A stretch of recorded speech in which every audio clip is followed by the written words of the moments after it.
자, 이란 반정부 시위 사태가 점점 더 심각해지고 있습니다.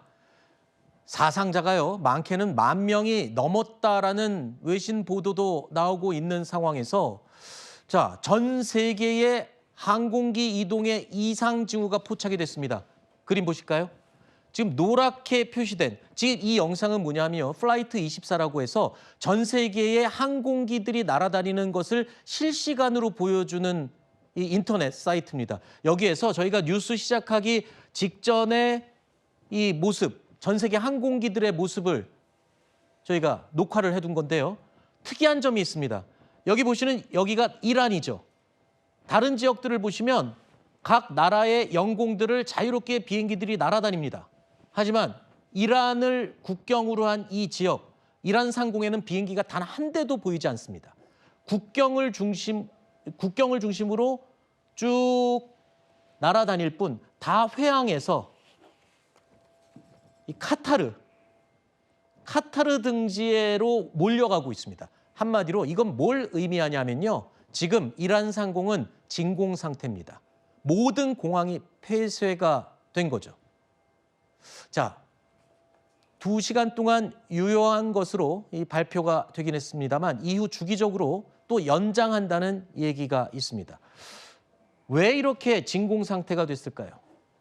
미국의 군사 개입 가능성이 높아지고 있는 징후라고 해석이 될 수 있습니다. 바로 어제 도널드 트럼프 미국 대통령은요, 이란 시위들을 향해서 이런 말을 했습니다. 곧 도움이 도착할 것이다 라고 말이죠. To all Iranian patriots, keep protesting, take over your institutions if possible, and all I say to them is help is on its way. You said to Iran this morning that help is on the way for protesters. What did you mean by that? What kind of help? You're going to have to figure that one out. I'm sorry. 아까 제가 보여드렸던 플라이트 24. 이란 영공에는 단 한 대도 비행기가 날아다니지 않고 있습니다. 자, 거기에다가 미군이 다 지금 철수를 했습니다. 이 말은 아군이 있을 때 폭격을 할 수 없기 때문에 당연히 폭격을 하기 직전에 철수시킨 그런 현상이다.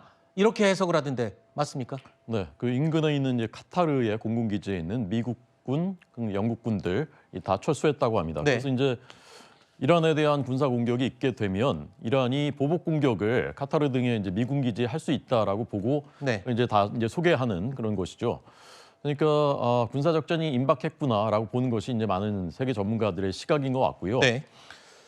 다만 한 가지 이제 그 트럼프 대통령이 일단 뭐 처형이나 이런 사례가 멈춘 것 같다라고 했지 않습니까? 네. 그래서 일단 이제 거기서 그럼 조금 그 시간을 좀 이렇게 조정할 수 있는 것인가, 그 여지는 남아 있는 것 같습니다. 근데 네. 저는 이렇게 생각합니다. 정상적인 국가와 체제라면요, 시위를 하다가 네. 1명이나 2명이 숨져도 그 체제는 무너집니다. 아하. 우리나라도 1987년에 그러지 않았습니까? 네. 그런데 최대 12,000명이 사망했을 것이라는 보도가 나오고 있지 않습니까? 네. 정상적인 국가와 체제가 아닙니다. 네. 1989년부터 하메네이 최고 지도자가 집권을 하고 있어요. 네. 1989년이면 황순욱 앵커가 뭐 중학교 다닐 네. 때인가요? 네. 중학교 때죠. 저는 그때 대학생이었는데 네. 그때부터 집권하고 있는 거예요. 근데 어떻게 됐습니까? 아하. 독재하고 권위주의, 민주화는 하나도 진행되지 않고 인권 탄압하고 그러고 있는 겁니다. 네. 그리고 핵 개발해가지고 전 세계 이제 국제사회를 위협하고 있지 않습니까? 핵무기는 왜 누구는 가져도 되고 누구는 안 되냐라고 하는데, 저런 이제 말하자면 불량 정권들, 네. 권위주의 정권들이 핵무기를 가졌을 때 그것이 전 세계에 큰 위협이 되기 때문에 그것을 못하게 막는 것이거든요.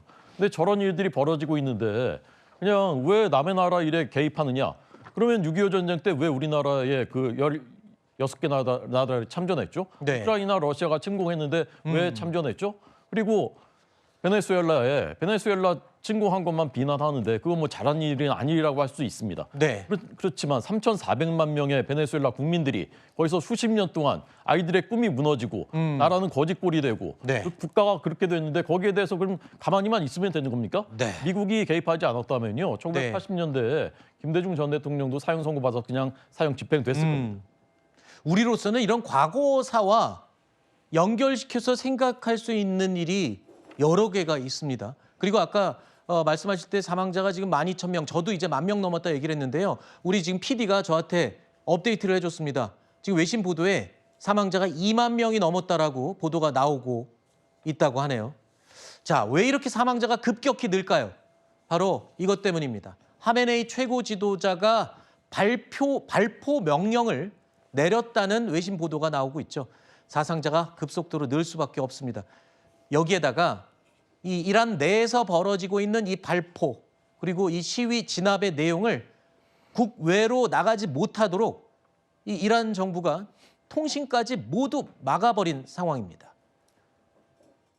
이란 사람들은 자유와 민주주의를 위해 오랫동안 수많은 시위를 이어왔습니다. 하지만 그 과정에서 정부는 사람들을 통제하기 위해 강한 물리적인 진압을 했고 많은 안타까운 희생이 있었습니다. 그리고 지금 이란 사람들은 다시 한번 큰 용기를 내어 변화를 시도하고 있습니다. 하지만 이를 막기 위해 정부는 인터넷을 차단하고 기본적인 전화 통화도 못하게 했습니다. 저는 이란과 한국을 모두 사랑하는 사람으로 이란 사람들의 목소리가 조금이라도 더 널리 전해지길 바라는 마음으로 이 영상을 남깁니다. 이란에 대한 뉴스에 조금만 더 관심을 가져주시고 이란 사람들의 용기를 응원해 주시는 것만으로도 우리한테 큰 힘이 됩니다.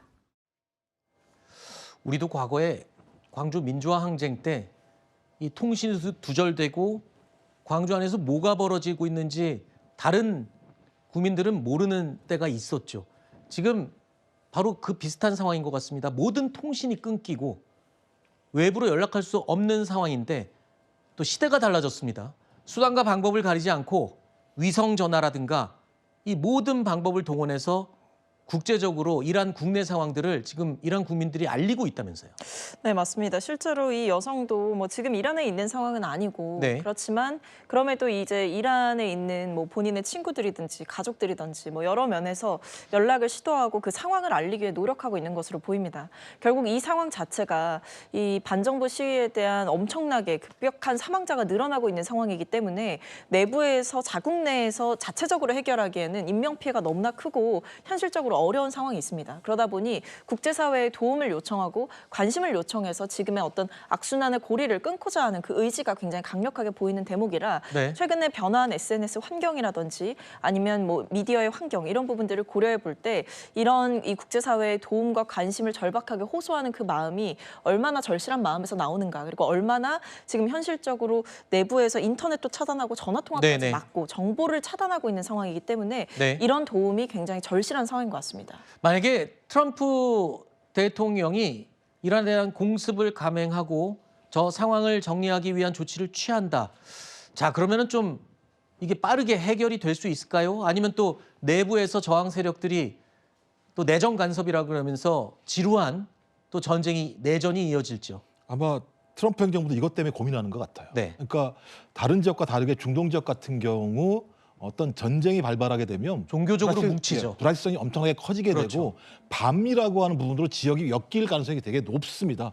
저는 그런 측면들을 고려해서 지금 최대의 압박을 하는 것 같다는 생각이 들고 좀 오늘 나왔던 게 살인이 멈췄고 처형도 없을 것이라 트럼프 대통령이 얘기를 했는데 유가가 확 떨어져 버렸어요. 네. 이 얘기는 뭐냐?